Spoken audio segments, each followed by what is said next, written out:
رسول اللہ صلی اللہ علیہ وسلم نے اس وقت جب آپ کے گرد صحابہ کی ایک جماعت بیٹھی ہوئی تھی فرمایا کہ مجھ سے بیعت کرو اس بات پر کہ اللہ کے ساتھ کسی کو شریک نہ کرو گے، چوری نہ کرو گے،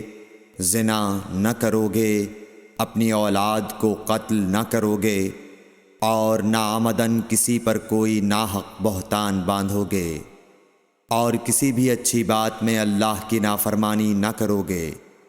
جو کوئی تم میں اس عہد کو پورا کرے گا تو اس کا ثواب اللہ کے ذمے ہے، اور جو کوئی ان بری باتوں میں سے کسی کا ارتکاب کرے اور اسے دنیا میں اسلامی قانون کے تحت سزا دے دی گئی تو یہ سزا اس کے گناہوں کے لیے بدلہ ہو جائے گی، اور جو کوئی ان میں سے کسی بات میں مبتلا ہو گیا اور اللہ نے اس کے گناہ کو چھپا لیا تو پھر اس کا معاملہ اللہ کے حوالے ہے، اگر چاہے معاف کرے اور اگر چاہے سزا دے دے۔ عبادہ کہتے ہیں کہ پھر ہم سب نے ان سب باتوں پر آپ صلی اللہ علیہ وسلم سے بیعت کر لی۔ صحیح بخاری حدیث نمبر 18۔